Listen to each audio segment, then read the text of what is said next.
ચોક્કસ, અહીં આપેલા લખાણનું વિસ્તૃત વર્ણન છે. હવે પ્રશ્ન એ પણ થાય કે મનુષ્ય અમુક વર્તન શા માટે કરે છે?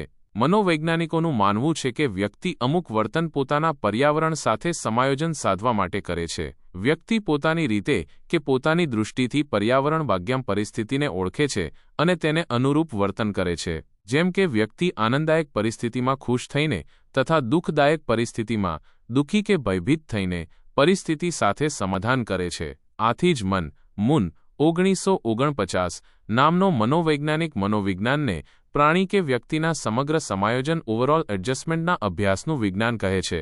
મનોવિજ્ઞાનનું વિષયવસ્તુ સબ્જેક્ટ મેટર ઓફ સાયકોલોજી. મનોવિજ્ઞાનનું વિષયવસ્તુ એટલે કે મનોવિજ્ઞાન શેનો અભ્યાસ કરે છે? જવાબ સ્પષ્ટ છે કે મનોવિજ્ઞાન પ્રાણી તથા મનુષ્યના વર્તનનો અભ્યાસ કરે છે.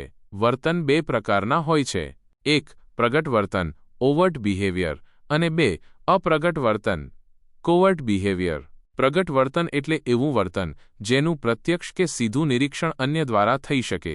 દાંત, દોડવું, રડવું, હસવું, ચાલવું વગેરે પ્રગટ વર્તનના ઉદાહરણ છે.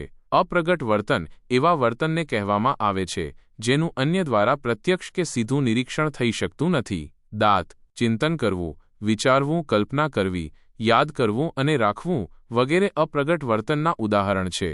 અપ્રગટ વર્તનને સામાન્ય ભાષામાં અનુભૂતિ કહી શકાય. મનોવૈજ્ઞાનિક કોઈ ચોક્કસ વર્તનનો અભ્યાસ કરવા માટે વર્તનના પ્રગટ અને અપ્રગટ બંને પાસાઓનો અભ્યાસ કરે છે. દાંત. મનોવૈજ્ઞાનિક કોઈ બાળકમાં રહેલા ભયના આવેગનો અભ્યાસ કરી રહ્યો છે ત્યારે તેણે બાળકના પ્રગટ વર્તન જેવા કે ચહેરાની અભિવ્યક્તિ, હાવભાવ ઉપરાંત અપ્રગટ વર્તન જેવા કે શ્વાસોચ્છ્વાસની ગતિમાં પરિવર્તન, લોહીના દબાણમાં પરિવર્તન, હૃદયના ધબકારામાં પરિવર્તન વગેરેને પણ ધ્યાનમાં રાખવું જરૂરી બને છે.